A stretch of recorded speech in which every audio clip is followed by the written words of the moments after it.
ওরে আমার বেটি, ও আমার বাপ ভাইয়ের দল, ঘটনাটা ভালো করে শুনেন। গোটা বাড়িতে কেউ নাই, স্বামী স্ত্রী দুইজনে রয়েছে, আর ওই দুইজনেই আছে দুইজন ব্যাচেলিয়র, দুইজন হয়ে গেছে ইয়ং, এখনো তাদের যৌবনের ভাটা পড়েনি, এখনো তাদের যৌবন ভাটিয়ে যায়নি, উত্তাল যৌবন দুইজনেরই আছে। বাড়িতে কেউ নাই, স্বামী স্ত্রী, স্ত্রী আর স্বামী, এছাড়া বাড়িতে কেউ নাই। তাহলে দুইজনেই জওয়ান। একটু ইশারায় বলছি, দুইজনের ভিতরে এখনো যৌবনের ভাটি পড়েনি। আবার আছে কি অবস্থায় বুঝেন, যারা ব্যাচেলিয়র, যাদের বিয়ে হয়েছে তারা বুঝেন কি অবস্থায় দুইজনে রয়েছে। গোটা ঘরটা তাদের, মা নাই, আব্বা নাই, সব বাইরে কোথাও আছে।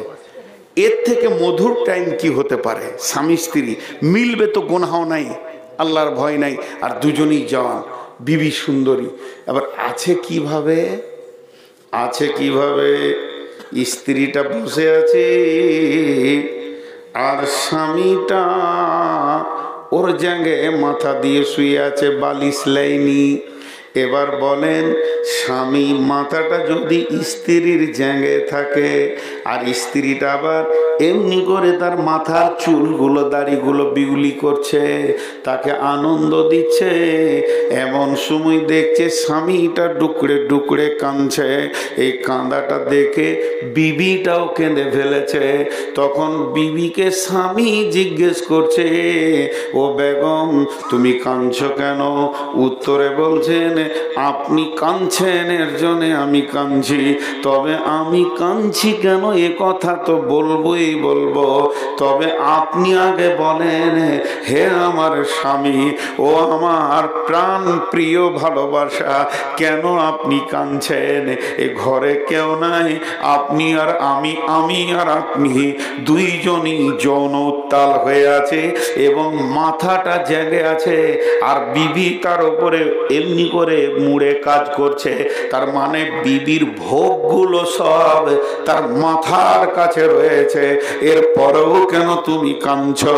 তখন ওই স্বামীটা বলছে, বেগম রে, তোর জায়গায় মাথা দিয়ে আমি শুয়ে আছি, আর আমি মনে মনে মনে মনে প্রেম যমুনায় ভেসে গেছিলাম, বহু দূর চলে গেছিলাম, আমার জীব যৌবনের উত্তাল ধরে নিয়েছিল, কিন্তু কে যেন এসে আমার মাথায় বলছে, হতভাগা রে,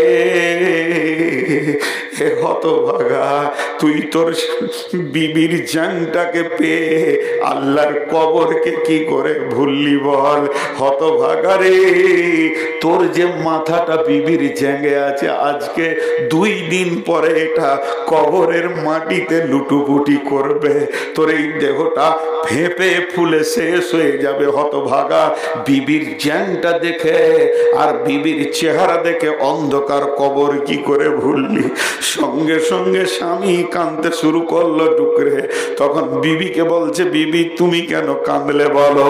বিবি তখন উত্তরে বলছে, স্বামী আমার পৃথিবীতে সব থেকে মেয়েদের বড় সম্পদ পতি, স্ত্রীর পতি, তার মানে আমার স্বামী হলো সব থেকে বড় নিয়ামত, আর স্বামী আমার জায়গায় মাথা দিয়ে শুয়ে আছে, আমার উপরে রাজি আছে।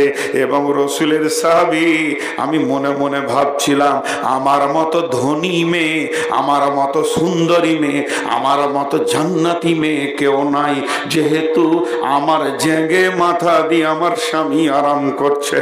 এটা যখনই আমি মনে মনে করছিলাম, এমন সময় আমার মাথায় কে যেন আঘাত দিয়ে বলছে, হতভাগী, তোর কি মনে পড়ে না আজকে যে স্বামীর চেহারা দেখে নিজেকে গর্বিত হয়েছিস, কালকে তোকে একা কবরে নীরব নগরে রাখা হবে, সেদিন স্বামী তোর সঙ্গে ঢুকবে না রে। যে স্বামীকে নিয়ে তুই গর্বিত, একটি বার ভেবে দেখ। ফাতেমা রাদিয়াল্লাহু তাআলা আনহা মারা গেলেন, হযরতে আলী এত ভালোবাসতেন, কবরের কাছে গিয়ে চিৎকার মারছে, ফাতিমা ফাতিমা ফাতিমা ফাতিমা। তখন আলী থাকতে না পেরে বলল, হাজার ডাকে আলী হয়ে পাগল পারা, তুমি দাও না সারা, নিত্য এসে জানাই সালাম, দাওনি জবাব হে জহুরা। তোমাকে কত ভালোবেসেছি বিবি রে, তখন থেকে পৃথিবীতে একবার ফাতেমা বলেছি, ঘুরে দাঁড়িয়ে তুমি আমার কাজ করে দিয়েছো, আমি আলীকে একটা কষ্ট দাওনি।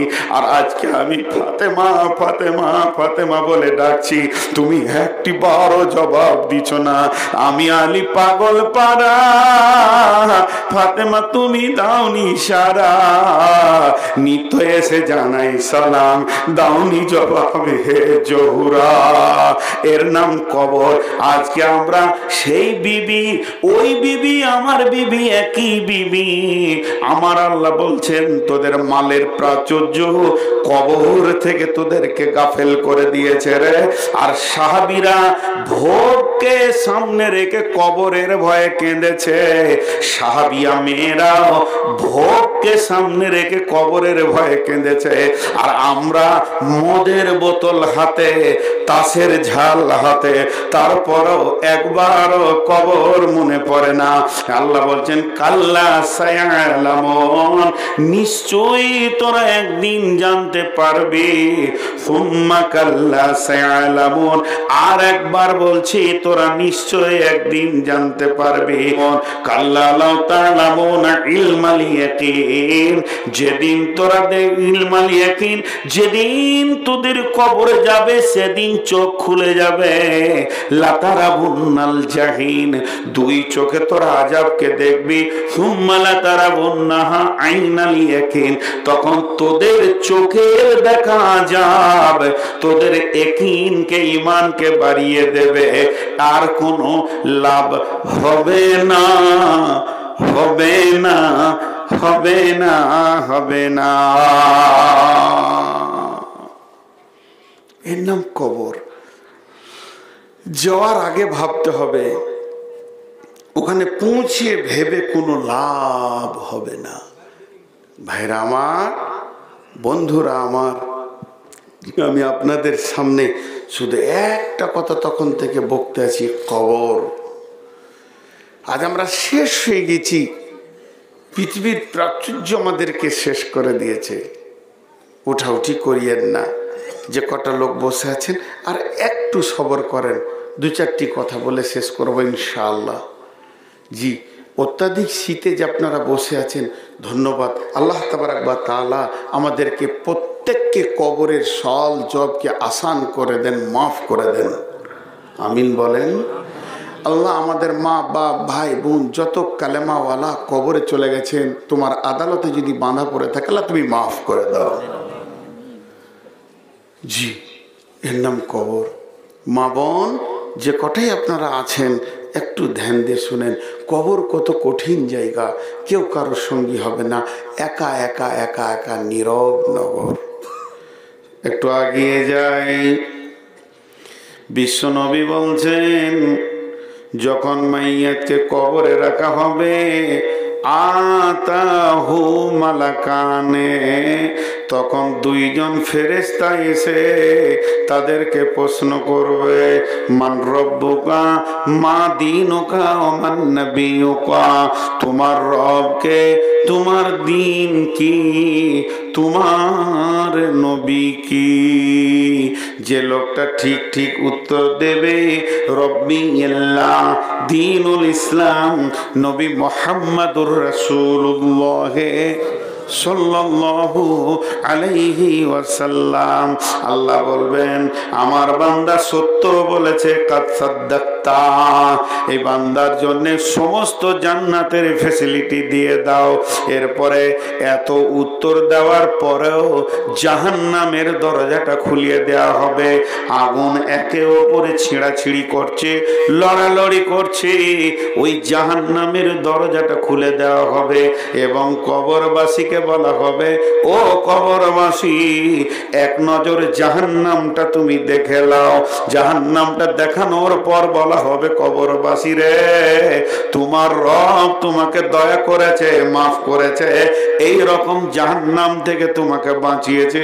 এখন তুমি চিরনিদ্রায় থাকবে জান্নাতি ঘুমে। এরপরে জাহান্নামী যে হবে একটাও উত্তর দিতে পারবে না, হা আলা আদরি, আমি তো কিছুই জানি না যে বলবে।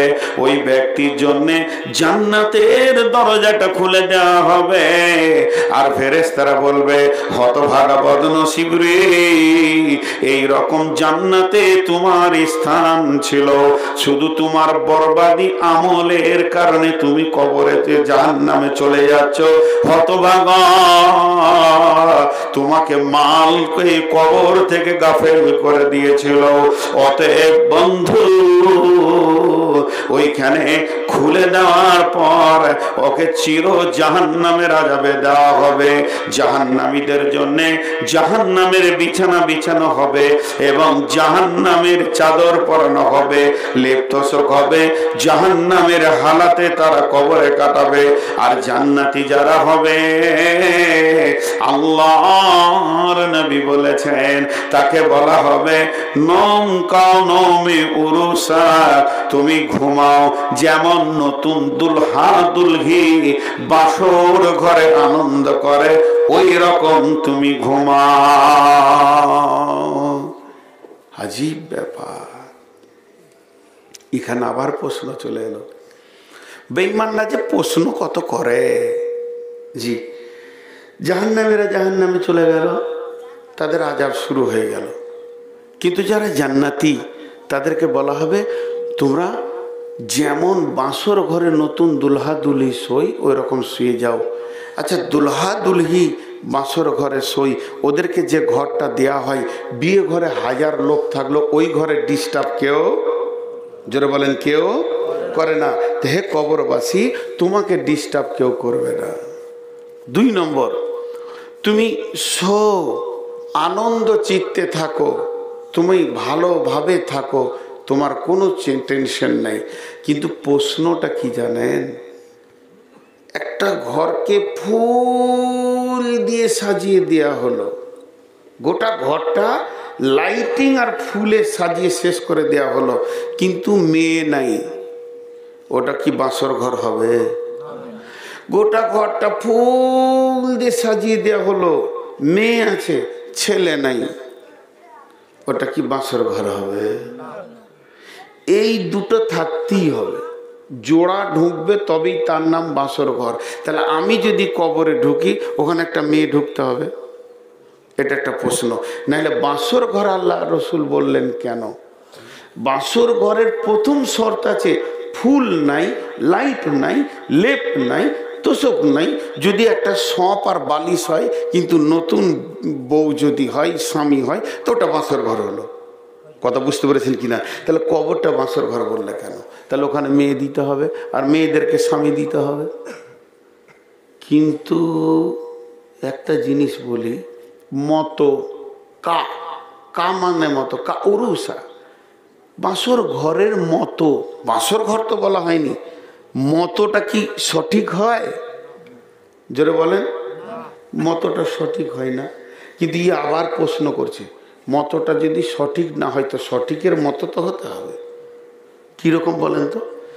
এইটা কোরআন, আর একটা কিতাব এরকমই আছে এই সাইজেরই, তো আপনি বলছেন কোরআনের মতো এই বইটা, কিন্তু কোরআন নয়। তো মতো মানে তাহলে সাইজটা তো মিলছে রে বাবা, বুঝতে পেরেছেন?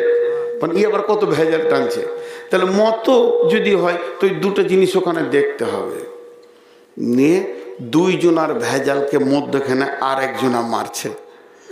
আমরা যখন মাদ্রাসায় পড়ি, তো প্রশ্ন দিয়েছে আমাদেরকে শিক্ষকেরা পরীক্ষায়, যে রাসূলুল্লাহ সাল্লাল্লাহু আলাইহি ওয়াসাল্লাম, আম্মাজান আয়েশা একজন দামি মহিলা, তিনি বলছেন যে আমি বলছি, কেউ যদি বলে রসুল দাঁড়িয়ে পেচ্ছাপ করেছে, তো সে ভুল বলছে, আমার হাবিব জীবনে দাঁড়িয়ে পেচ্ছাপ করেনি।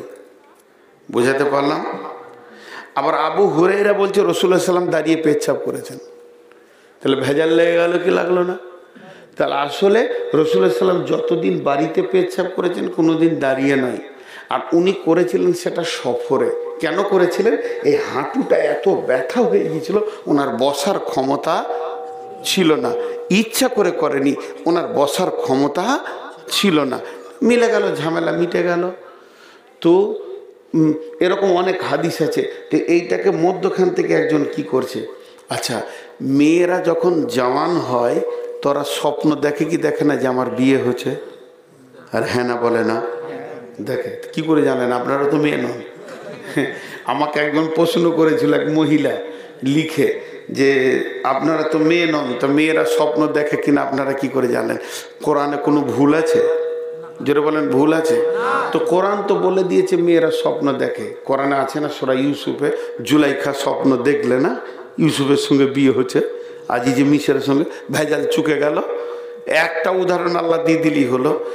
তেমনি বেটা ছেলেরাও স্বপ্ন দেখে যে আমার বিয়ে হচ্ছে, দেখে কি দেখে না? হ্যাঁ। তো এর আবার দলিল কি? এর দলিল আল্লাহ রসুল আম্মা জান আয়েশাকে 3 বার দেখেছিলেন, 3 বার দেখেছিলেন। তাহলে স্বপ্ন দেখে। তো একজন বলছে শোনো, কবরে যখন ঘুমিয়ে যাবে ওকে বলা হবে নম, মানে তুমি শো, ঘুমিয়ে যাও। কানমে ওরুসাক, যেমন নতুন দুলহা ঘুমায়, ও যখনই ঘুমাতে যাবে অরিজিনাল কোনো হুরপরি কবরে আসবে না। ঘুমিয়ে যাওয়ার পরে পরেই স্বপ্ন জগতেও দেখবে আমার কাছে একজন সুন্দর পুরুষ, সুন্দর মহিলা এসেছে এবং ওই মেয়েটি ওর বাম হাতে চাপ দিয়েছে, ও তো শুয়ে আছে এইভাবে, যখনই পেছন দিক থেকে বাম হাতে চাপ দিয়েছে। এগুলো সব স্বপ্ন, কিন্তু অরিজিনাল নয়। দরব করে উঠে দেখবে সুন্দর মেয়ে, বলে তোমার নাম কি? বলে তোমার নাম কি? আপসে আনন্দ স্বপ্নে যা হয় পরিচিত করতে যাবে। মেয়েটার গলায় একটা হিরে কার্যকর কলা হার থাকবে, মেয়েটার গায়ে হাত দিতে যাবে, তখনই ওই হারটা ছিঁড়ে যাবে। হাতটা যখন ছিঁড়ে যাবে মালাগুলো ছিটিয়ে পড়ে যাবে। ওদের আর কবর বলে মনি থাকবে না, স্বপ্ন জগতে চলে যাবে। তখন ওই মালাগুলো মেয়েটা ই করে নাকে কানবে, বলবে আমার আল্লাহর দেওয়া মালা তুমি ছিঁড়ে দিয়েছো, এটা তুমি আমাকে আবার বানিয়ে দাও। বলে তুমি ধাগাটা ধরো, আমি মালাগুলোকে দিই। দুইজনে মালা গাঁথবে, গাঁথতে গাঁথতে শেষকালে গিঁড়া দেবে আর মনে মনে ভাববে ওর গলায় মালাটা চড়িয়ে দিয়ে প্রেম আলাপ করব। যখনই গিঁড়া দেবে সুম্মা নুফিকা ফিহি উখরা ফাইদা হুম কিয়ামুন ইয়ানজুরুন, এমন সময় ইসরাফিল দ্বিতীয় সুর ফুঁকে দেবে, কবর থেকে উঠার পালা পড়ে যাবে। ওর ঘুম তখন ভেঙে যাবে। এতক্ষণ তাহলে ঘুমিয়েই ছিলাম রে, কত সুন্দর বউ দেখছিলাম রে। হ্যাঁ, এরকম ঘটনা ঘটে। তো জান্নাতীদের জন্য কবর বড় আসান জায়গা হবে, আর জাহান্নামীদের জন্য কবর জ্বলে যাবে, পুড়ে যাবে। তো ভাই আমার, এর নাম হলো কবর। কবর থেকে যে বেঁচে যাবে সে সব জায়গায় বেঁচে যাবে, আর কবরে যে ধরা খেয়ে যাবে সে সব জায়গায় ধরা খেয়ে যাবে।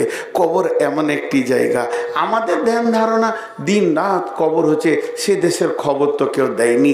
খবর যিনি দেনেওয়ালা, যার জবানে জীবনে মিথ্যা বের হয়নি, সেই নবীজি খবর দিয়ে দিয়েছেন। বিধায় কবর সত্য, কবরের আযাবও সত্য। এরপরে চলেন, কবরে প্রশ্ন কয়টা? জোরে বলেন। 3টা, 4টা নয়, কবরে প্রশ্ন 3টা। আমার সময় হলো কতক্ষণ?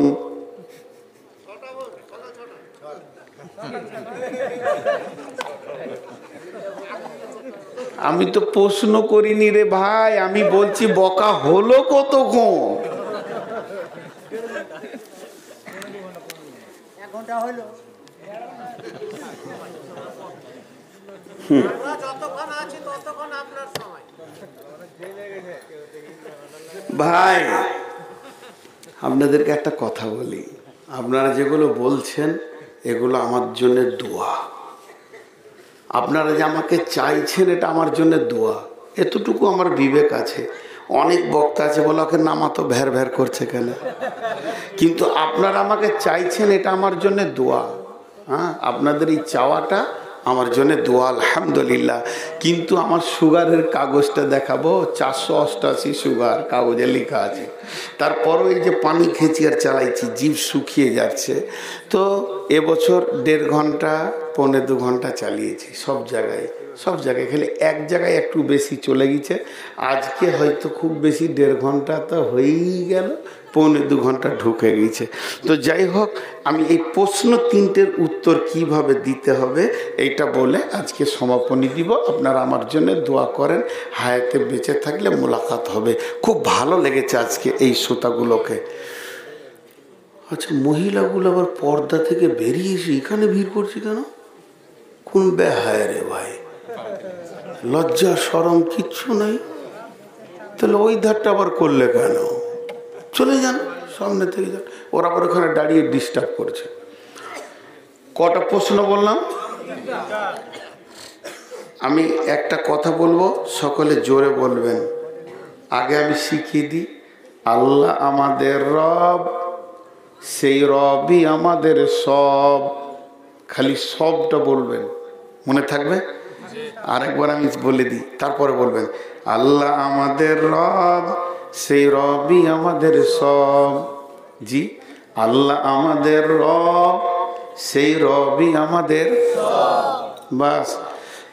আল্লাহ তাবারাক ওয়া তাআলা যখন পৃথিবীর বুকে আদমকে জান্নাতের মাটিতে তৈরি করলেন এবং জান্নাতে মাটিতে তৈরি করার পর আদমের পিঠে হাত দিলেন। হাত দেওয়ার পর ঝুরঝুর ঝুরঝুর করে বালুর মতো পড়তে লাগলো। সমস্ত আত্মাগুলোকে বানালেন। বানানোর পর আমার আল্লাহ বলেন, আলাস্তু বিরব্বিকুম, আমি কি তোমাদের রব নই? এবার বাংলায় বলি, আমি কি তোমাদের পালনেওয়ালা নই? আমি কি তোমাদেরকে দেখভাল করনেওয়ালা নয়? সকলে আমরা বলেছিলাম হ্যাঁ, কলু বালা। এরপরে পৃথিবীতে এক এক করে আসছি, যার যখন পালা পড়ছে আসি।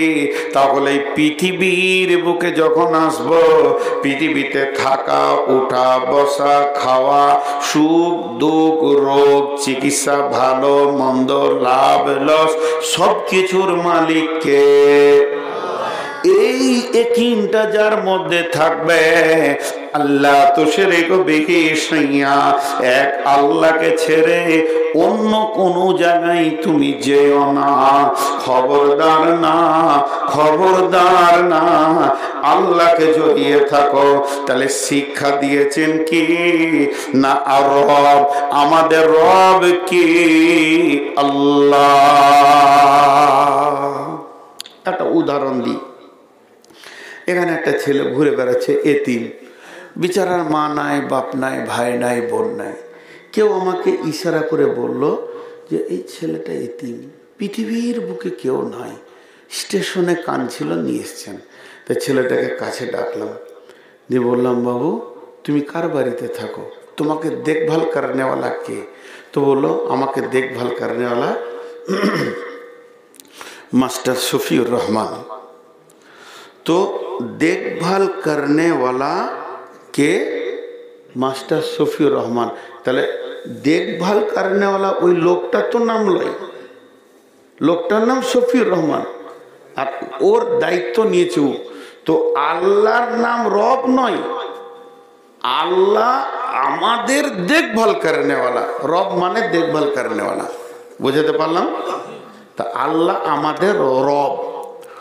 এবার আল্লাহ বললেন, আমি কি তোমাদের রব নয়? আমরা বললাম কলু বালা। আল্লাহ আপনি ঠিকই বলেছেন। এরপর আমরা পৃথিবীতে এলাম। আমার রুজির মালিক আল্লাহ, আমার হায়াতের মালিক আল্লাহ, আমার মওতের মালিক আল্লাহ, আমার সুখ দুঃখ বিমার আর সুস্থতার মালিক আল্লাহ। এ তাহলে যদি আল্লাহ হয়, আমি পূজা করব কার? আল্লাহর। মাথা নামা করব কার কাছে? না আল্লাহর কাছে। ভয় করব কাকে? না আল্লাহকে। ভরসা করব তো আল্লাহর কাছে করব। পৃথিবীর অন্য কাউকে ভয় করব না, ভরসা করব না, অন্য কারো পূজা করব না, অন্য কারো কাছে মাথা নামা করব না। আল্লাহর নবী নবী মুহাম্মদুর রাসূলুল্লাহ সাল্লাল্লাহু আলাইহি ওয়াসাল্লাম বলছেন, মাঝরে আল্লাহ তুশরিকু বিহি শাইয়া, খবরদার শিরকের মতো গুনাহ করিও না। যদিও তোমাকে কেটে পিস করে দেওয়া হয় এবং তোমাকে যদি আগুনে জ্বালিয়ে পুড়িয়ে দেওয়া হয়, ইজা কুতিলতা আও হুররিতা, আল্লাহর সঙ্গে কাউকে শরীক করবে না। যদি তোমাকে কেটে পিস বানানো হয় কিংবা জীবিত আগুনে জ্বালিয়ে পুড়িয়ে দেওয়া হয়, অতএব আল্লাহকে মেনে তুমি দুনিয়া করো। এবার আমি আল্লাহকে রব বলে পেয়ে গেলাম আলামে আরওয়াতে, পৃথিবীতে যত দিন বেঁচে থাকবে আল্লাহ আমার রব বলে মেনে নিলাম মওত পর্যন্ত। এরপরে যখন আমি কবরে যাব, প্রথম প্রশ্ন আসবে, তোমাকে দেখনেওয়ালা কে ছিল, তোমার লালন পালনকারী কে ছিল? আমি তখন বলবো আল্লাহ। তাহলে মান রব্বুকা মানে তোমাকে দেখভাল করেনেওয়ালা কে ছিল, তোমার লালন পালনকারী কে ছিল, তোমার পূজা করেনেওয়ালা লোকটা কে ছিল, ব্যক্তিটা কে ছিল? তখন আমরা বলবো আল্লাহ রব্বি আল্লাহ। একটা প্রশ্নের উত্তর হয়ে গেল। শর্টে বলে দিই, সারা জিন্দেগিটা যে আল্লাহর উপরে ভরসা করবে আর শিরক করবে না, ওর মুখ দিয়ে আল্লাহ বের করে নেবে আমার রব আল্লাহ, আমার রব আল্লাহ। বেশ, এটা একটা গেল। নাম্বার 2, মা দিনুকা, তোমার দিন কি? দিন মানে মতবাদ। তোমার মতবাদ কি? কোন রুলসের উপরে তুমি নিজের গাড়িকে চালিয়েছ? পৃথিবীতে এসেছে অনেক মতবাদ, কার্ল মার্কসের আইন, টটস্কিলের আইন, গান্ধীর আইন। পৃথিবীতে আইনের শেষ নাই, এ আইন সে আইন, কোন আইনকে তুমি মেনে নিয়েছ? তখন সেই লোক উত্তরে বলবে দ্বীনুল ইসলাম। ইসলাম নামে একটা মতবাদ পৃথিবীতে এসেছিল, সেই মতবাদটা অতি সুন্দর, শান্তির ধর্ম। আমার নিয়ম কানুন, চলাফেরা, উঠা বসা সমস্ত ইসলামের আইনকে মেনে চলেছি। হাজি 6টা পর্যন্ত বলছিলেন যে 6 মিনিট আর বসছে না কেউ। মনে মনে নিয়ত করেছে প্রশ্ন 3টের উত্তর তো মোটামুটি জানা আছে, দেখুন বাড়ি চললো। আর ভাবছে যে কালেকশন করবে। কালেকশন তো করবই, আমার নাম নবাব, কিছুরই নাই অভাব, ভিক্ষা করা স্বভাব। তো আপনার পকেট মারবো না, ছুরি লাগাবো না, চাবো বাপ হে ভাই হে বলে। অন্তত বায়ানটা কমপ্লিট শুনেন, আল্লাহর রাস্তে হাত দুটা ধরে বলছি। দিবেন 5 টাকা, আপনার গলায় গামছা দিয়ে 5 লাখ টাকা নিব না। বিধায় একটুকু বসে বায়ানটা কমপ্লিট করতে দেন, তো আমাকে ভালো লাগবে। আল্লাহর গোলাম, আর বেশি টাইম লাগবে না। তো আমার ইসলাম হলো আমার আইন, আমার রুলস, আমার নিয়ম, আমার প্রসিডিওর। দেখেন আমরা এখানে সিপিএম আছি, কংগ্রেস আছি, তৃণমূল আছি, এসওসি আছি, যা আছি, কিন্তু আমরা আল্লাহ রসুলের আইনকে বেশি প্রাধান্য দিই কি দিই না? দেশের প্রধানমন্ত্রী এসেছে, কে? নরেন্দ্র মোদী, বেঈমান, ওর নাম নিলে উজু ভেঙে যাবে। তো বেঈমান এসেছে এখানে, আপনাদের গ্রামে এসেছে, তোকে সম্মান করতে হবে কি হবে না? হবে। কেন? ও প্রধানমন্ত্রীর জন্য নয়, আমার রসুল বলেছেন যে আমিরকে সম্মান করো, যে জাতি হোক না কেন। আমাদের দেশের এখন আমির, আমরা সম্মান করছি। রমজান মাস চলছে, দিয়ে ও বলছে যে আমাকে তাড়াতাড়ি বেরিয়ে যেতে হবে, এইমাত্র আমার হেলিকপ্টার চলে আসবে, আমাকে দিল্লি যেতে হবে, দিল্লি যেতেই হবে তাড়াতাড়ি। আর মাত্র ইফতার হতে 5 মিনিট আগে উনি বলছেন আপনারা খান। আমরা বলছি না স্যার, আপনি খেলেন, আপনি চলে যান। বলে আজকে আমার খাতিরে 2 মিনিট আগে খাও। কেউ খাবে? কারণ আমরা ইসলামের আইন মানি। জান চলে গেল, ইসলামের আইনকে আমরা লজ্জিত করতে পারবো না। যে লোকটা ইসলামের প্রত্যেকটা আইনকে মেনে মেনে মেনে মেনে চলবে, ওই লোকটা বলবে দ্বীনুল ইসলাম। বুঝাতে পারলাম? নাম্বার 3 প্রশ্ন, মান নবিয়ুকা। নবিয়ুকা, এখানে নবী মানে নেতা ধরলেন। তোমার নেতাকে, তোমার আদর্শ কি, কার আইডিয়ালকে তুমি মেনেছো, কার মতো করে তুমি খেয়েছো, কার মতো করে তুমি পান করেছো, কার মতো করে তুমি শুয়েছো, মাথা থেকে পা পর্যন্ত তুমি নিজের চেহারাটা কার নকল বানিয়েছো। তোমার আদর্শকে, তোমার আইডিয়ালকে তুমি কোন ব্যক্তিটাকে নিজেকে মনে করে নিয়েছ? আপনারা একবার তাকান, এই যে এটা পানি, আপনারা আমার দিকে তাকান, এটা পানি পান করতে পারবো কি পারবো না? পারবো কি পারবো না? পানিটা যদি আমাকে খেতে মন যাইতে পান করতে পারবো কি পারবো না? কথা বলে না? হ্যাঁ, এটা পান করতে পারবো? জি না, জি না।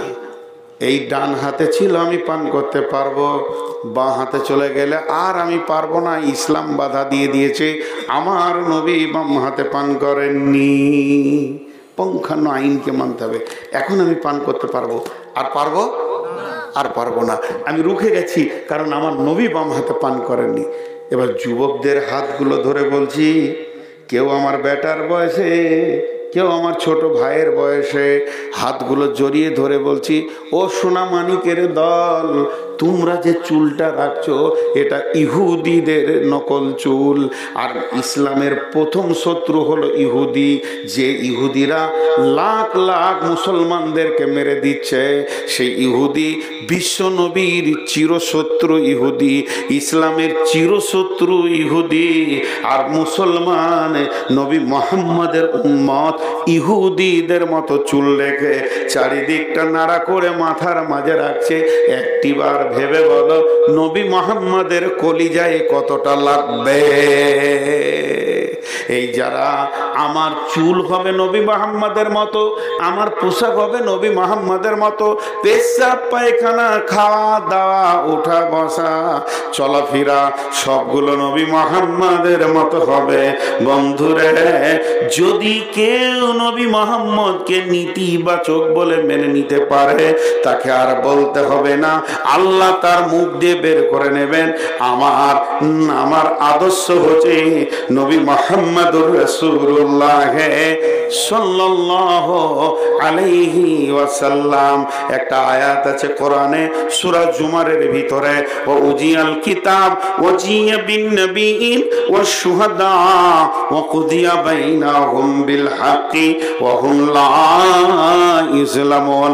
আল্লাহ কিয়ামতের মাঠে বলবে, হে হাসরবাসী, তোমরা তোমাদের নবীকে সঙ্গে করে নিয়েছো, আমল করেছো কিনা তার সঙ্গে করে নিয়েছো, এবং তোমরা সাক্ষী সাথে করে নিয়েছো।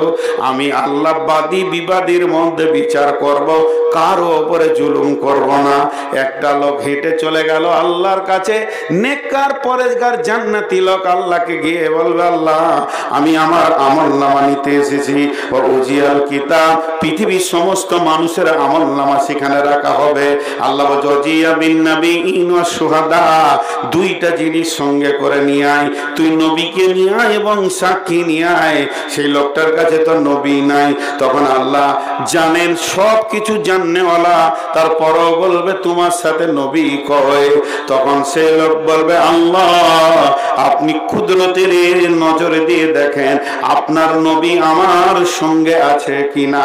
আমার আদর্শে মা বোনেরাও বলবে, আমার খাওয়াতে উঠাতে বসাতে আমি নবীকে ফলো করেছি, আমার পেশাব পায়খানায় আমি শোয়াতে ঘুমাতে নবীকে ফলো করেছি, অতএব আমার বডিটি নবী লেগে আছি। আল্লাহ খুশি হবেন, এরপরে বলবে তোমার সাক্ষী হয়। তখন আমার আল্লাহকে গোলাম বলবে, আল্লাহ আপনি তো কোরআনে বলেছেন, সীমাহুম ফি উজুহিহিম মিন আসারিস সুজুদ, সাজদার জায়গাগুলো কালো কালো হয়ে গেছে, এটাই হলো আমার আমলের সাক্ষী। হাসতে হাসতে জান্নাতে যাবে। তাহলে কবরের শেষ প্রশ্নের উত্তর ওই দিতে পারবে যে জিন্দেগিতে নবী মুহাম্মদকে নকল করেছি।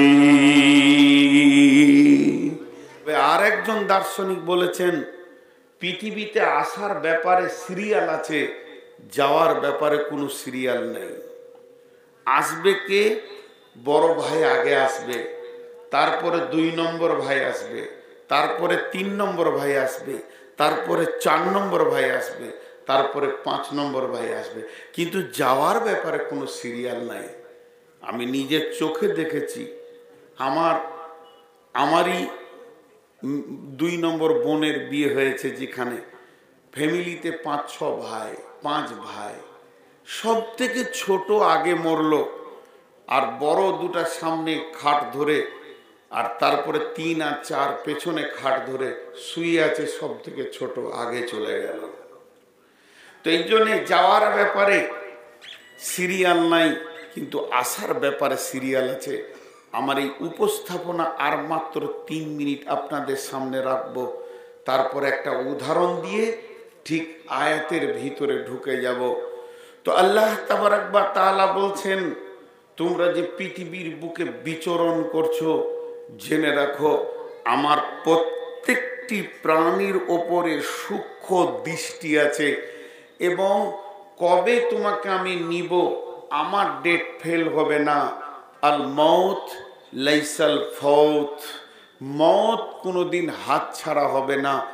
চাকরি হাত ছাড়া হয়ে যেতে পারে, ট্রেনটা ধরতে পারলাম না হাত ছাড়া হয়ে যেতে পারে, বাসের টাইমে পৌঁছাতে পারলাম না হাত ছাড়া হয়ে যেতে পারে, আমার একটা ভালো চান্স এসছিল বিজনেসের হাত ছাড়া হয়ে গেল, হতে পারে। পৃথিবীর বহুত জিনিস হাত ছাড়া হবে, কিন্তু আল্লাহ তাবারাক ওয়া তাআলা বলছেন ওয়ালিকুল্লি উম্মাতিন আদাল হাত্তা ইদা দাআ আদালুহা লা ইস্তাখিরুনা সাআতাও ওয়ালা ইস্তাকদিমুন। মা আমার, বোন আমার, প্রত্যেকটি প্রাণীর কপালে তার মৃত্যু ডেট লেখা আছে। একটা সেকেন্ড আগে হবে না, পিছে হবে না, হাতছাড়া হবে না। পৃথিবীতে যতগুলো প্লেয়ার আছে, জি, তারা ফুটবল ময়দানে নামে, ক্রিকেটের ময়দানে নামে, এক দেশ জিতে যায় আর এক দেশ হেরে যায়, কিন্তু জীবনে মতের সঙ্গে লড়াই করে কেউ জিতেছে এ আজ পর্যন্ত ইতিহাসে নাই, আর কিয়ামত পর্যন্ত ইতিহাসে থাকবে না। যেদিন মত আসবে সেদিন তোমাকে হার মানতেই হবে, মতের কোলে ঢলে পড়তেই হবে। এবার একটা উদাহরণ আপনাদেরকে আমি দিই, উদাহরণটা মন দিয়ে শুনবেন সবাই। এই যে গলিটা, খামারটা, ধ্যান দিয়ে শুনেন, কিন্তু আমার উদাহরণগুলোর ভিতরে খুব চমক থাকে। গোটা খামারে একটা তিরপল দিয়ে দেন, এই নেট, ভালো নেট, মজবুত, চারিদিকে টান করে ওকে বেঁধে দেন। বেঁধে দেওয়ার পর গোটা নেটটা সমান হয়ে গেল। এই যে ছেলেরা গুলি খেলে, মার্বেল কিংবা সাইকেলের বল, কয়েক লক্ষ ছিটিয়ে দেন, সব নেটে চকচক চকচক করবে। মধ্যখানে একটা ইট দিয়ে দেন, আর তার কাছে একটা ফুটো দিয়ে দেন, দেখবেন সব ধীরে ধীরে ওখানে গিয়ে top top top top top top করে পড়বে। কথাটা বোঝাতে পারলাম? আমি আপনাদেরকে বোঝাতে পারলাম? হ্যাঁ না বলে না? বুঝেছেন? তো এই বিশ্বে যত মানুষ ছিটানো আছে, কবর নামে গর্ততে সব টক টক টক টক করে ঢুকবে। ক্লিয়ার হলো? হ্যাঁ না বলছো না? এদের হ্যাঁ বলতে কত পয়সা লাগে? আমি পানি খাই, যদি হ্যাঁ বলে তো বলবে। আপনারা যত সুন্দর, অনেকে আবার বলছে আজকে সভাটা ছোট। কে বললে ছোট? এটাই বড়। একটা বড় সবার খবর দিব, এখন এটা বন্ধ থাক। 1 মিনিট একটা কথা, মানে প্রসঙ্গবিহীন বলিনি, কোনোদিন বলি নাই। এই পৃথিবীর মধ্যে সব থেকে একটা বড় সভা হয়েছিল বহু পুরাতন আগে। সেই স্থানটা ছিল পৃথিবীর সেরা দামি জায়গা, এবং সভাটা হয়েছিল বিরাট সভা। কত টান দিয়ে বলছি দেখেন, বিরাট সভা। অত বড় সভা তার আগে হয়নি, আর তারপরে পৃথিবী ধ্বংস হবে, অত বড় সভা আর হবে না। তাহলে লোক সংখ্যা কত? কথা বলে না। লোক সংখ্যা কত? লোকগুলো মুখ বন্ধ কেন? জি, আর কিন্তু সামনে আসতে দিব না, খুব বাড়াবাড়ি হয়েছে। নূর মোহাম্মদ এত পাকের গঞ্জ নয়।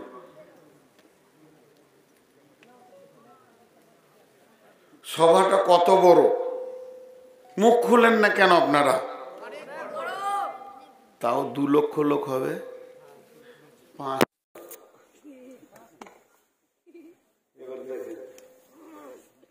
সভাটা কত বড়? সভাপতিকে নিয়ে 5টা লোক আবার শোনেন, এটা বিরাট বড় দার্শনিক হাদিউজ্জামানের লেখা। সভাটার হয়েছিল কোথায়? জায়গাটা যদি নাম শুনেন এক্ষুনি কলিজাটা ধারাস করে উঠবে। স্থানটা হচ্ছে মসজিদে নববীর ভিতরে। দেখেন সবার জায়গাটা কত সুন্দর। কি রে বল, আর আসবে না? ছোট আমাকে বললি না একটা বড় কিনে আনতো। নাম্বার 2, পৃথিবীর সেরা জায়গা মসজিদে নববী, তার ভিতরে হচ্ছে সভাটা। এবার সভাতে লোক সংখ্যা কত না 5 জন। সভাপতির নামটা শুনেলেন। সভাপতি ছিলেন নবী মুহাম্মদুর রাসূলুল্লাহ সাল্লাল্লাহু আলাইহি ওয়াসাল্লাম। প্রধান বক্তা হলেন আবু বকর, দ্বিতীয় বক্তা হলেন উমর, তৃতীয় বক্তা হলেন ওসমান, চতুর্থ বক্তা হলেন হযরতে আলী। এই 5 জন মিলে সভাটা হচ্ছে। এই সভাতে যে লোকগুলি ছিল, হযরত নবী মুহাম্মদ সাল্লাল্লাহু আলাইহি সাল্লামকে যদি নারীর এক পাল্লাতে চাপানো যায়, আর পৃথিবীর সমস্ত মানুষকে যদি আর এক পাল্লায় চাপানো যায়, তারপরও নবীজির দাড়িটা নিচে নেমে যাবে। শুধু তাই নয়, সমস্ত উম্মতের যা সম্মান, আবু বকরের একাই সম্মান তার থেকে অনেক বেশি। এই সভাতে 5 জন। আলোচনার বিষয় কি ছিল? নবীজি বলে ফেললেন, আবু বকর রে, উমর রে, ওসমান রে, আলী রে, আমি আখিরি পয়গম্বর, তোমাদেরকে একটা জিজ্ঞেস করছি, তোমরা মুখ খুলে উত্তর দাও। এই পৃথিবীতে মরার আগে, মরার পরে তো জান্নাত আছে, কিন্তু এই পৃথিবীতে মরার আগে তোমরা কে কি বেশি ভালোবাসো? 3টে করে জিনিসের নাম বলো। আবু বকর, তুমি 3টে জিনিসের নাম বলো। উমর, তুমি 3টে জিনিসের নাম বলো। ওসমান, তুমি 3টে জিনিসের নাম বলো। আলী, তুমি 3টে জিনিসের নাম বলো। সবাই এমনি করে আছে, তাই তো রে, কি বলবো? তো আবু বকর হচ্ছে ওদের মধ্যে বয়স কত, উনি আগে মুখ খুলে দিলেন, বলছি ইয়া রাসূলুল্লাহ, সভাপতির বাইনটা আগে হয়ে যাক। মানে আপনি কি ভালোবাসেন ওই 3টা আগে বলেন, বুঝলেন? তা আল্লাহ রাসূল এবার বলবে। কিন্তু এই সভাটা যে মসজিদে নববীতে হচ্ছে, এটা কে দেখছেন? আল্লাহ জিবরাইলকে ডেকে বলছে, জিবরাইল, ওই সভাতে আমিও শরীক হব। তো আমি 3টে জিনিস ভালোবাসি, আমার নবীকে তুমি পৌঁছিয়ে দাও। তো জিবরাইল বলছে, ইয়া রাসূলুল্লাহ, ইয়া আল্লাহ, আপনি তো শরীক হবেন, কিন্তু আমাকেও পারমিশন দেন, আমিও 3টে জিনিস ভালোবাসি বলবো। এই 7 জন। তো সারা পৃথিবীর মহব্বতের সভা, এগুলো অনেক লম্বা বয়ান আছে, সেদিকে আমি যাচ্ছি না। সভা ছোট হলে কি হবে?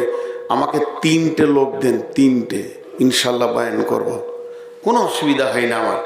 যদি ঠিক মতো শোনার লোক থাকে, একটাকে বয়ান চালিয়ে যেতে পারবো।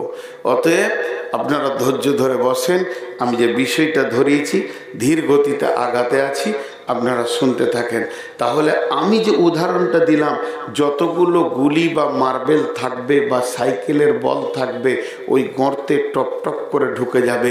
তো এই বিশ্ব তিরপলের ভিতরে যতগুলো মানবকে আল্লাহ সৃষ্টি করেছেন, এরা ঘুরছে ফিরছে, কিন্তু ওই যে গর্ত, কবর, সবাইকে ওখানে যেতে হবে। কে যাবে না ও হাত তোলো। জি, এবার চলেন। কবরের নাম কবর আছে কোরআনে, কিন্তু ওটা একটা জগৎ। ওই জগতের নাম হলো আলামে বারজাখ। পৃথিবীর সমস্ত মানুষের কবর হয় না, মুসলিমরা কবর দেয়, খ্রিস্টানেরা সমাধি করে, বর্গীরা একদম বসিয়ে পুঁতে দেয়, আর একটা জাতি আছে দাঁড় করিয়ে পুঁতে দেয়। আবার হিন্দু ভাইরা জ্বালিয়ে দেয়, পুড়িয়ে দেয়, শ্মশানে তার নিশ্চিহ্ন করে দেয়।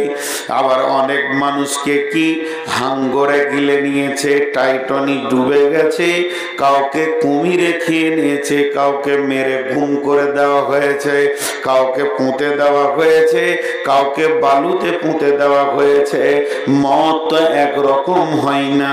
সুন্দরবনে অনেককে বাঘে ছিঁড়ে খেয়ে ফেলেছে, তাহলে আল্লাহর নবী কবরের ব্যাপারে কথা বলেছেন, কিন্তু কবর তো সবাই পেল না, তাহলে এই লোকগুলির অবস্থা কি হবে? এর জন্য বিশ্বনবী বলছেন যে মতের পরে পরে যখনই তোমার শ্বাসটা চলে যাবে, তখন তোমাকে তিনখানা জগতে পা দিতে হবে। প্রত্যেকটা প্রাণীকে, প্রত্যেকটা মানুষকে তিনটে জগৎ অতিক্রম করতে হবে। একটা হলো আলামে বারজাখ, 2 নম্বর হলো আলামে ইয়াউমাল কিয়ামা, 3 নম্বর হলো আলামে আখিরা। আখিরাতের 2টো ভাগ আছে, একটার নাম জান্নাত আর একটার নাম জাহান্নাম। অতএব আমার আল্লাহ বলেছেন, মান আমানা বিল্লাহি ওয়াল ইয়াউমিল আখিরি, হে মুমিনের দল, তোমরা যেমন আল্লাহকে বিশ্বাস করেছো, রসুলকে বিশ্বাস করেছো, যেমন তোমরা কোরআনকে বিশ্বাস করেছো, ওই রকম আর একটা তোমাদের দিলে দৃঢ় বিশ্বাস আনতে হবে যে মরার পরে একটা লম্বা সময় আছে জান্নাত জাহান্নাম যাওয়া পর্যন্ত। এটার উপরে যদি বিশ্বাস না থাকে, প্রকৃত তুমি মুমিন হতে পারবে না। অতএব মরার পরে পরেই আমাদেরকে যেখানে রাখা হবে তার নাম হলো কবর। আর আল্লাহর নবী বলছেন, ওই কবরে সওয়াল করা হবে, জবাব দিতেই হবে।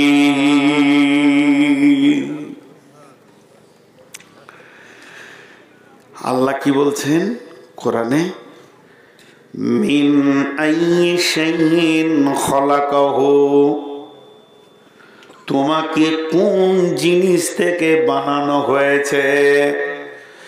মিন নুতফাতিন খলাকাহু ফাকাদ্দারা, তোমাকে বীর্য থেকে বানানো হয়েছে এবং সুন্দর তোমার অবয়বটা দেওয়া হয়েছে।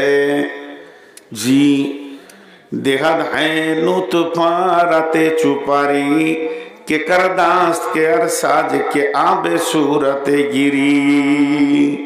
শেখ সাদি বলছেন, পৃথিবীর বহু শিল্পী আছে, তারা ছবি এঁকে দেয়। পৃথিবীর কোন শিল্পী আছো পানির ওপরে ছবি এঁকে দিতে পারবে? কিন্তু আমার আল্লাহ এত সুন্দর সুন্দর চেহারাগুলো পানি থেকে বের করছেন। তাই আমার আল্লাহ বলছেন, মিন আইয়ি শাইইন খালাকাহু, তুমি কি একবার ভেবে দেখনি তোমাকে কোন জিনিস থেকে বানানো হয়েছে? মিন নুতফাতিন খালাকাহু ফাকাদ্দারা, তোমাকে বীর্য থেকে বানানো হয়েছে এবং সুন্দর অবয়ব তোমার তৈরি করা হয়েছে। মাঝে একটা প্রসঙ্গবিহীন কথা আবার বলবো। কিছু লোক অহংকার করে হাঁটে। হ্যাঁ, ও কি জানে, হ্যাঁ সামনে থেকে যা, মানে লোককে ঘৃণা করে। এই যে আত্ম অহংকার, এদেরকে এক দার্শনিক বলছেন, এই হতভাগা, তুই একবার ভেবে দেখেছিস কোন জিনিস থেকে তুই তৈরি হয়েছিস? ওই জিনিসটা তোর বাপের বের হতে গিয়ে গোসল করতে হয়েছে, আর তোর মাকে নিতে গিয়ে গোসল করতে হয়েছে। কথাটা কত চিন্তার দেখেন। তোর বাপের বের হতে গিয়ে গোসল করতে হয়েছে, তোর মাকে লোড নিতে গিয়ে গোসল করতে হয়েছে। আর শুধু তাই নয়, তুই যে পৃথিবীতে এসেছিস কোন গেট দিয়ে? লোহার গেটে? হ্যাঁ, তামার গেটে, স্বর্ণের গেটে, সোনার গেটে? 2 বার পেচ্ছাবের রাস্তা দিয়ে এসেছিস। কিসের অহংকার দেখাবি? তুই কি মনে করিস নিজেকে? তোর পেটে যে জিনিস ভরা আছে, লাত মারলে বমি হবে তো মানুষ থাকবে না, পাছা দিয়ে নামলে গন্ধতে থাকতে পারবে না। কিসের অহংকার তোর? আত্ম অহংকার। তা এগুলো দার্শনিকদের কথা, খুব এর মধ্যে যোগ্য যোগ্য কথা আছে। যাক, ওটা আমার বিষয় নাই। তো আল্লাহ এবার কি বলছেন? তোদেরকে আমি বানালাম বীর্য থেকে, অবয়ব দিলাম, সুম্মা আমাতাহু, এবার তোদেরকে আমি মারবো, সুম্মা আমাতাহু ফাআকবারা, তারপরে তোদেরকে কবরে শায়িত করব। হতভাগা রে, তুই কি দেখতে পেছিস না কবর কাকে বলে? একটা প্রশ্ন এলো মনে মনে। প্রশ্নটা আপনারা আমার সঙ্গে একমত আছেন কিনা জানি না। এক্ষুনি এলান হলো আমডোল ঘাটের হাজি আব্দুল জব্বার মারা গেছে। উদাহরণ দিচ্ছি, আবার এখানে কোনো জব্বার হাজি থাকলে ভাবেন না যে মরে গেছে, তাহলে আবার বিপদ হলো। হাজি আব্দুল জব্বার মারা গেছে। মাইকে যখনই এলান হয়ে গেল, আমরা সবাই রেডি হয়ে গেলাম, বেলা 10টায় জানাজা হবে। কিন্তু গিয়ে দেখলাম 2000 লোক এসছে জানাজা পড়তে। খাট সামনে আছে। এসেছি কাকে বিদায় দিতে? হাজি সাহেবকে। এসেছি কাকে বিদায় দিতে? হাজি সাহেবকে। আপনারা মুখ খুলছেন না, আমার খুব কষ্ট হয়েছে। তো ওকে বিদায় দিতে এসছি। তাহলে বিশ্বনবী যদি বলতেন যে ওর জানাজাতে যতগুলো লোক হবে 2000 লোক, 2000 উহুদ পাহাড় সমান নেকি হাজি সাহেব পাবে, তাহলে লাভ ছিল? লাভ ছিল কি ছিল না মাইয়াতে? কিন্তু ওর জন্য বলছে যে কোনো নেকি নেই, ও যা আমল করেছে তাই। আমরা শুধুমাত্র দরখাস্ত দিব, জি আমি আপনাদের মাদ্রাসার সেক্রেটারিকে একটা দরখাস্ত লিখলাম, অমুকের মেয়েকে আপনি ফ্রি করতে পারলে ভালো হতো। ও নাও করতে পারে। দেখেন, আল্লাহু আকবার।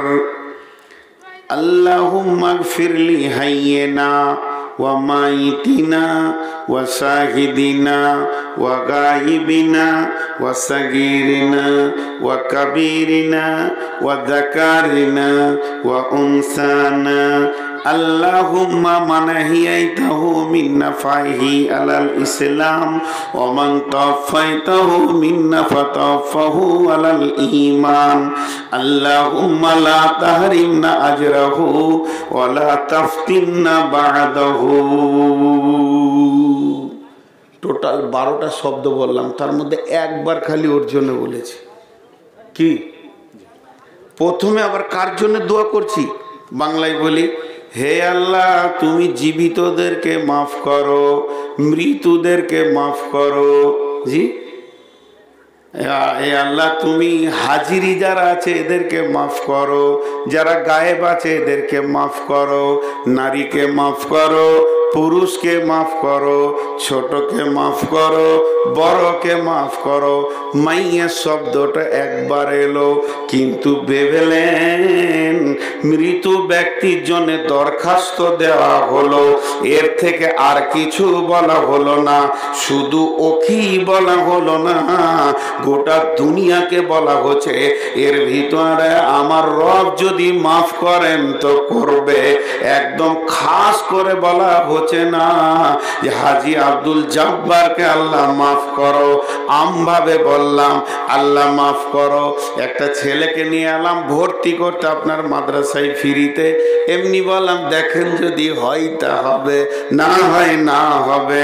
কিন্তু বন্ধুরে জীবিতর কথা আগে বললাম, তারপরও বিশ্বনবী আবার কি বলছেন? হে জীবিতর দল, তোমরা যতজন যখন জানাজায় শরীক হবে তোমাদের এক একজনের এক উহুদ পাহাড় করে নেকি হবে। শুধু তাই নয়, যদি দাফন কাফন করে একদম শেষ কমপ্লিট আসো তাহলে এক একজন 2 উহুদ পাহাড় নেকি পাবি।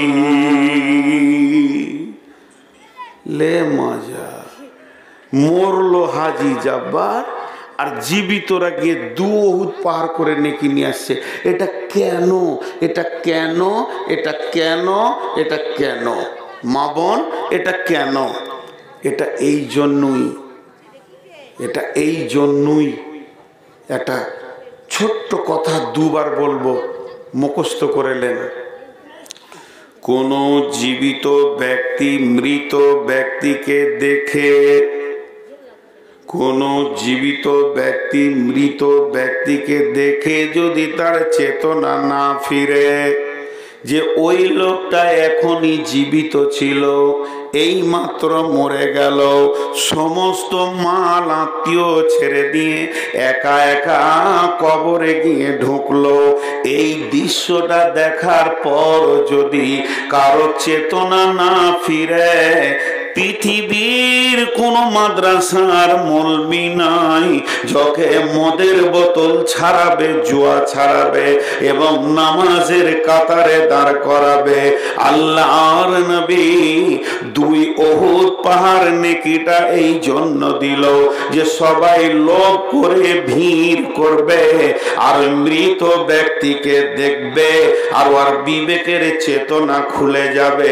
হায় রে, 6 সেকেন্ডার বাসা হাজ মরিবারে কালে এই ওসিয়ত করেন ওয়ারিস সকলে, মরিলে আমার তরে শুনো বারে বার, কাফনের সাথে হাত বেঁধনা আমার, সকলিতে মিলে ঝুলে খাটিলিতে করে 2 হাত ঝুলাইয়া লইয়া যাইও মরে। এই হাল দেখে মোর যত মাখলুকাত আফসোস করিবে আর কহিবে বাক, 7 মুলুকের 6 সেকেন্ডারও ছিল, সকলই থাকিল আজ খালি হাতে গেল। মৃত ব্যক্তিও কথা বলে। মৃত ব্যক্তি যখন কবরে যায় তখন গোটা জানাজার লোককে বলতে বলতে যায়, এ বেহুশের দল হুঁশ কর রে, এ বেহুশের দল হুঁশ কর রে, এ বেহুশের দল, ভেড়ার দল, গাধার দল, হুঁশ কর আর ঘুমিয়ে থাকিস না। আমি কত জমি, কত জায়গা, কত টাকা আমার গুছানো নাই, ছিটিয়ে পড়ে আছে, ফেলে আমি চলে যাচ্ছি। নাতি পুতি কত গালে চুমা দিলাম, খেলা করলাম তাদেরকে নিয়ে, আর কোনো মায়া মহব্বত নাই, সব যেন লাইনে তার কেটে গেছে। এ বেহুশের দল, তোরা হুঁশ কর। এর জন্য আল্লাহ রসুল নেকিটা জীবিতকে দিচ্ছে, দে বলছে ভিড় লাগা, দেখ কবর দেখ। জি মসজিদে আমি এখানে উঠে প্রথমে বললাম আসসালামু আলাইকুম, বললাম কি বললাম না? আসসালামু আলাইকুম। আপনারা কি বললেন? সালাম। কিন্তু 2 জায়গায় সালাম দেওয়ার পর উত্তরের আশা দরকার নেই। সেই 2 জায়গা কোথা? একটা হলো মসজিদ, কেউ নাই, তাও সালাম দিয়ে ঢুকতে হবে। আসসালাতু ওয়াসসালামু আলাইকা ইয়া রাসূলুল্লাহ মাফতাহ লি আবওয়াব রাহমাতিকা, আসসালামু আলাইকুম। কারণ আল্লাহর অনেক ফেরেশতা আছে, জিন আছে যারা মসজিদে ইবাদত করছে। আপনারা যদি আমাকে এখন উত্তর না দিতেন তো আমি আবার বলতাম আসসালামু আলাইকুম, মানে উত্তরটা লিখবই তবে ছাড়বো। কিন্তু বিশ্বনবী বলছেন যখন তুমি গোরস্থানে যাবে তখন তুমি সালাম দিয়ে উত্তরের অপেক্ষা করো না। এটা কি? যেটা বলেন সবাই বলেন কি? এইটা কি না? এইটা কি? এটাও তো চুল। এখানে থাকলে চুল, এই জায়গায় চলে এলে দাড়ি, তো বন্ধুরা আমার, যখন কারোর সঙ্গে মোলাকাত করব তো সালামটা হবে সালাম আদান প্রদান, আর এই সালামটা যখন গোরস্থানে দিব তখন হয়ে যাবে দোয়া। এর জন্য বিশ্বনবী বলছেন, যখন তুমি কবরের পাশে যাবে তখন বলো আসসালামু আলাইকুম ইয়া আহলাল কবুরি, হে কবরবাসী তোমাদেরকে আমি সালাম দিলাম, মানে আল্লাহর শান্তি তোমাদের উপরে বর্ষিত হোক। এরপর কি বলছে দেখেন, ইয়াগফিরুল্লাহু লানা ওয়া লাকুম, আল্লাহ আমাদেরকেও ক্ষমা করেন তোমাদেরকেও ক্ষমা করুন। প্রথম জীবিতরাই নেকিটা নিয়েছে, ইয়াগফিরুল্লাহু লানা ওয়া লাকুম, আল্লাহ আমাদেরকেও ক্ষমা করেন তোমাদেরকেও ক্ষমা করুন। ইয়াগফিরুল্লাহু লানা ওয়া লাকুম ওয়া আনতুম সালাফনা ওয়া নাহানু বিল আসরি, এই শব্দটা দোয়া নয়, এটা হচ্ছে স্মরণিকা। আনতুম সালাফনা ওয়া নাহানু বিল আসরি, এটা যদি বাংলায় বলি এরকম হবে, বন্ধুরে তোমরা আগে এসেছো আমি পরে আসব, এটা তো দোয়া নয় আল্লাহ মাফ করো ক্ষমা করো আসছে না। তাহলে শান্তি বর্ষিত হোক হে কবরবাসী, আল্লাহ আমাদেরকেও মাফ করুন তোমাদেরকেও মাফ করুন, তোমরা আগে এসেছো আমি পরে পরে তোমাদের কাছে আসব। জি, সব জালসায় কিছু লোক দাঁড়িয়ে থাকে, কিছু লোক বসে থাকে, এখানে 4-5 জন ঠিকা নিয়েছে দাঁড়ানোর, দেখছে সবাই যখন বসে আছে, শালা জালসাটা এত সুন্দর কেন হবে রে, তা ওই ঠিকাটা আমরা নিই। ওদের মাথা আর কাজ করছে না।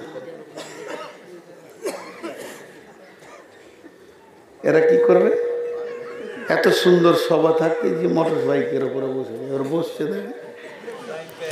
ভাই আপনাদের বিরক্ত লাগছে নাকি? খবরদার বিরক্ত লাগবে না ইনশাআল্লাহ। জি, ওই জায়গায় আমাদেরকে যেতে হবে। এবার একটা মজার জিনিস দেখেন, আল্লাহ তাবারাক ওয়া তাআলা রাসূল জীবিতদেরকে আগে সবসময় রেখেছেন। তো যখন কবরের পাশে যাবে, আমরা অনেক দেশ ভ্রমণ করি, অনেক দেশ যাই, কেউ বলে চলো সিমলা থেকে ঘুরে আসি, গ্যাংটক যায়, দার্জিলিং যায়, আরও কত কত কত কত জায়গা যায়, তো ঘুরে আসি। তো মুসলিম বোঝে না সিরু ফিলার যে কাইফা কানা আকিবাতুল মুকাদ্দিবিন, পৃথিবী সফর করার কথা বলা হয়েছে, তাতে জ্ঞানের বিকাশ ঘটে। বই পড়ে জ্ঞান যা হয়, তো এটা হচ্ছে কিতাবি শিক্ষা। আর জ্ঞান আর শিক্ষা, শিক্ষা নিতে গেলে বই পড়তে হবে, জ্ঞান নিতে গেলে সফর করতে হবে। জ্ঞানের 98% লুকানো আছে সফরের ভিতরে। যত সফর করবেন, হ্যাঁ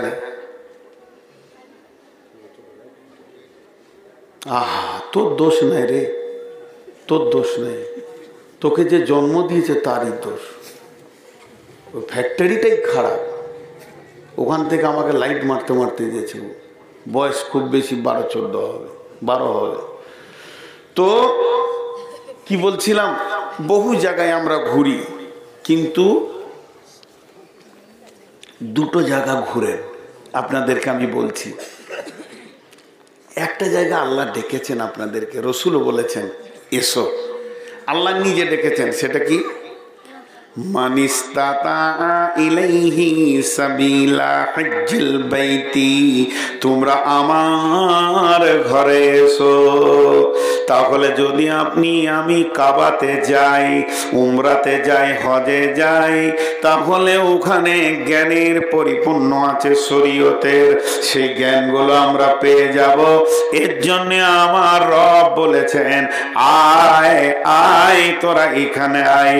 আল্লাহর নবী বলছেন মাহাজ্জাল বাইতি মানিস্তাতা ইলাইহি সাবিলা, তোমাদের যদি টাকা হয় হে মুমিনের দল, যেদিন তোমার বয়স হবে 7 বছর, প্রথম ইবাদত শুরু হবে তোমার সালাত নামাজ।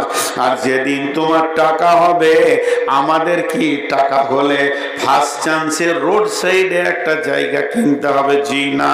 আমার রব বলছে, মুমিন তোমার টাকা হলে তুমি আমার ঘরে প্রথম হাজিরি দেবে, বিশ্বটা তোমাকে লোকাল আমি করে দিব। কিন্তু মুসলমান সেখানে যেতে রাজি নয়। এরপরে আর একটা সফরের জায়গা বলছি, টাকা থাক চাই না থাক, যখন বুঝবেন আমার ইমানের দুর্বল হয়ে গেছে, নামাজে আল্লাহকে মনে পড়ছে না, নামাজ রাখতে নামাজ পড়তে মন লাগছে না, আর হজে যেতে মন লাগছে না, ভালো কাজ করতে মন লাগছে না, তাহলে একটা জায়গা বলছি, মা বোন আমার কান করে শোনেন, আপনারাও যেতে পারেন, পোশাককে চেঞ্জ করতে হবে। আল্লাহ তাবারাক ওয়া তাআলা আম্মা জান আল্লাহ তাবারাক ওয়া তাআলার নবী আম্মা জান আয়েশাকে নিয়ে গেছিলেন।